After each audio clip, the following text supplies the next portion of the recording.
नमस्कार। आचार्य श्री महाश्रमण जी, तेरापंथी महासभा के अध्यक्ष श्रीमान सुरेश चंद्र गोयल जी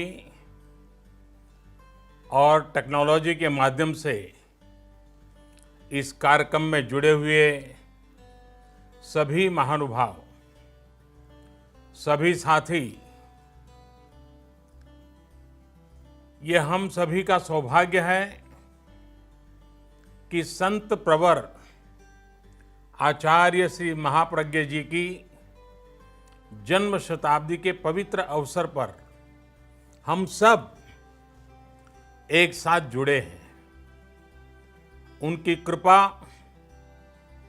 उनके आशीर्वाद को आप भी, मैं भी और हम सभी अनुभव कर रहे हैं।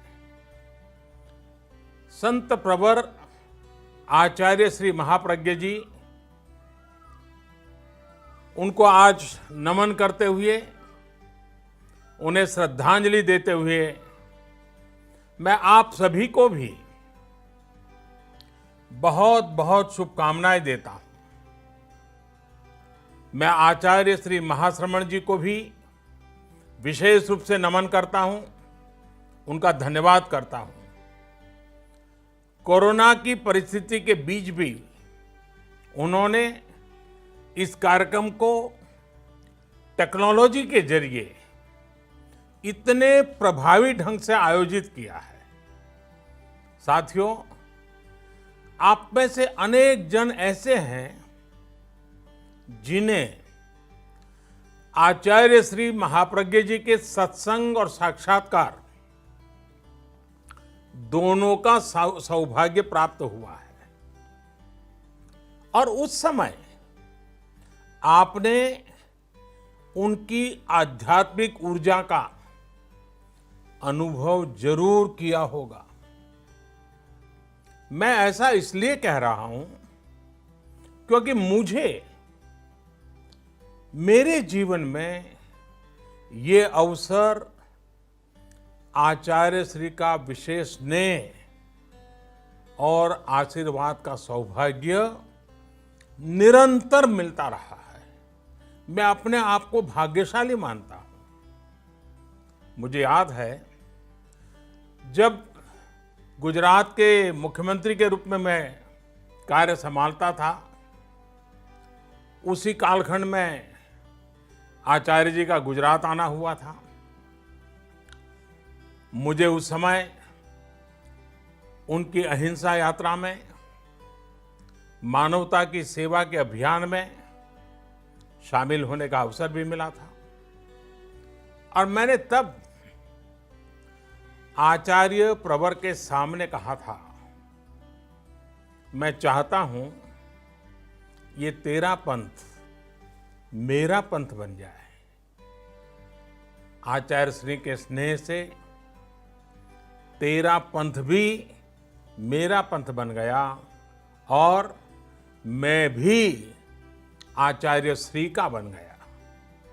साथियों, मैंने हमेशा उनके सानिध्य में ये अनुभव किया कि उनके जैसे युग ऋषि के जीवन में अपने लिए कुछ नहीं होता है। उनका जीवन, उनका विचार, उनका चिंतन, सब कुछ सिर्फ और सिर्फ समाज के लिए, मानवता के लिए ही होता है। आचार्य महाप्रज्ञ जी कहते भी थे, मैं और मेरा। आचार्य जी बार बार कहते थे, मैं और मेरा छोड़ो तो सब तुम्हारा ही होगा। उनका ये मंत्र, उनका ये दर्शन उनके जीवन में स्पष्ट दिखाई भी देता था। हम सब ने देखा है, उनके जीवन में उनका अपना कुछ नहीं था, लेकिन हर कोई उनका अपना था। उनके जीवन में परिग्रह किसी भी वस्तु का नहीं था, लेकिन प्रेम हर व्यक्ति के लिए था, जीव मात्र के लिए था। साथियों, दुनिया में जीवन जीने का दर्शन तो आसानी से मिल जाता है। आज तो गूगल गुरु को पूछोगे तो भी मिल जाएगा, लेकिन इस तरह का जीवन जीने वाला आसानी से नहीं मिलता। जीवन को इस स्थिति तक ले जाने के लिए तपना पड़ता है, अपने आप को तपाना पड़ता है। समाज और समाज की सेवा के लिए खपना पड़ता है, तिल तिल जलना पड़ता है। और ये कोई साधारण बात नहीं है। पर असाधारण व्यक्तित्व ही असाधारण को चरितार्थ करता है। तभी तो राष्ट्र कवि रामधारी सिंह दिनकर जी कहा करते थे कि आचार्य महाप्रज्ञ जी आधुनिक युग के विवेकानंद है। इसी तरह दिगंबर परंपरा के महान संत आचार्य विद्यानंद जी महाप्रज्ञ जी की तुलना जब करते थे तो कहते थे कि डॉक्टर सर्वपल्ली राधाकृष्णन जी उनकी याद दिलाते हैं, उनकी बराबरी से सोचते थे। आचार्य महाप्रज्ञ जी ने जो साहित्य रचना की, जो ज्ञान परोसा, वो अद्भुत थी। हमारे श्रद्धेय अटल बिहारी वाजपेयी जी, जो खुद भी साहित्य और ज्ञान के इतने बड़े पारखी थे, वो अक्सर कहते थे कि मैं आचार्य महाप्रज्ञ जी के साहित्य का, उनके साहित्य की गहराई का, उनके ज्ञान और शब्दों का बहुत बड़ा प्रेमी हूं। ये वाजपेयी जी कहते थे। वाणी की सौम्यता, मंत्र मुग्ध करने वाली आवाज, शब्दों के चयन का संतुलन, ये त्रिवेणी ईश्वरीय वरदान के बिना संभव नहीं होती है। और ये वरदान उन्हें प्राप्त था। साथियों, आप भी आचार्य श्री के साहित्य को पढ़ेंगे, उनकी बातों को याद करेंगे, तो आपको भी अनुभव होगा कितने ही महापुरुषों की छवि उनके भीतर थी, उनका ज्ञान कितना व्यापक था। उन्होंने जितनी गहराई से अध्यात्म पर लिखा है, उतना ही व्यापक विजन उन्होंने फिलॉसफी, पॉलिटिक्स, साइकोलॉजी और इकोनॉमिक्स जैसे अनेक विषयों पर भी दिया है। इन सब्जेक्ट्स पर महाप्रज्ञ जी ने संस्कृत, हिंदी, गुजराती, इंग्लिश में 300 से ज्यादा किताबें लिखी हैं। और आपको उनकी वो पुस्तक तो याद होगी, और नहीं है तो याद कर लेना चाहिए। और मैं तो रेकमेंड करता हूं उसे बार बार पढ़ना चाहिए। The family and the nation. ये किताब महाप्रज्ञ जी ने डॉक्टर एपीजे अब्दुल कलाम जी के साथ मिलकर लिखी थी। एक परिवार सुखी परिवार कैसे बने, एक सुखी परिवार एक समृद्ध राष्ट्र का निर्माण कैसे कर सकता है, इसका विजन इन दोनों महापुरुषों ने इस किताब में दिया है। मुझे वो दिन भी याद है जब मुख्यमंत्री कार्यकाल में अब्दुल कलाम जी जब गुजरात आए थे, तब मैं भी उनके साथ आचार्य प्रवर के दर्शन के लिए गया था और मुझे एक साथ दोनों महापुरुषों के सानिध्य का सौभाग्य मिला था।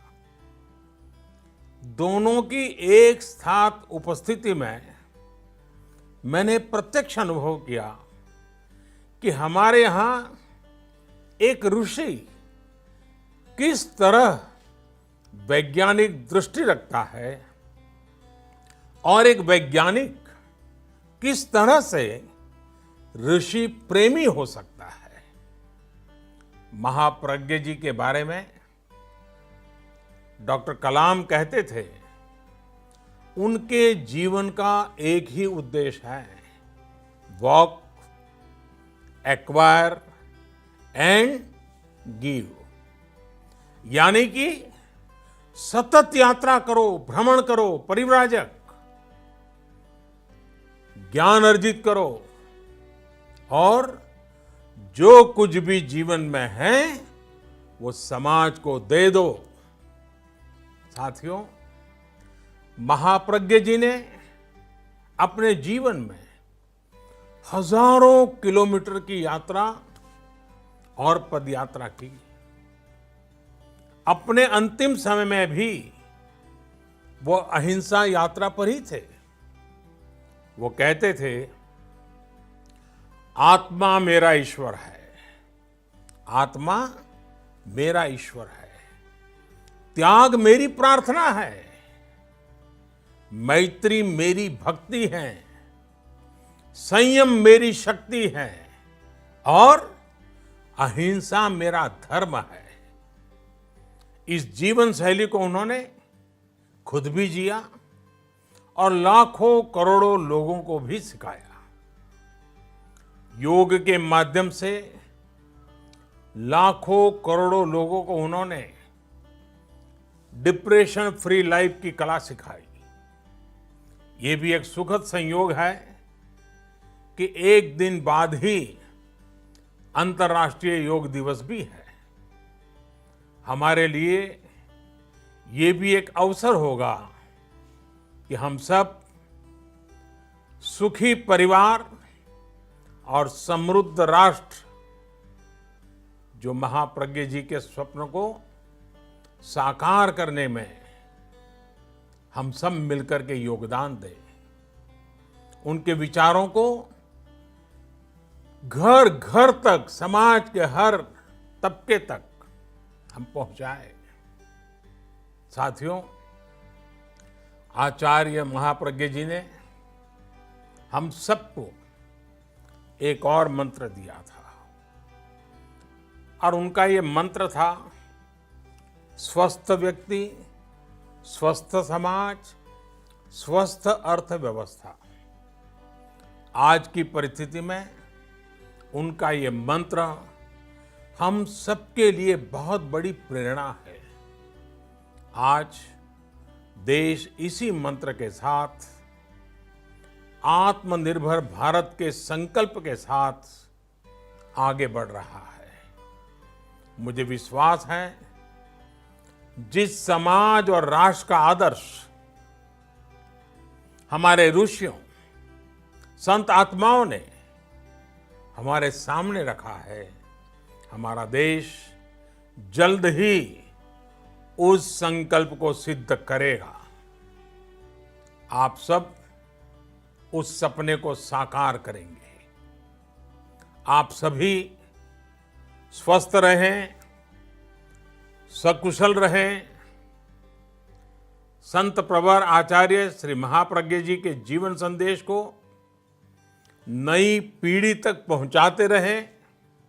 इन्हीं शुभकामनाओं के साथ आप सभी का बहुत बहुत धन्यवाद और आचार्य जी के श्री चरणों में प्रणाम। धन्यवाद।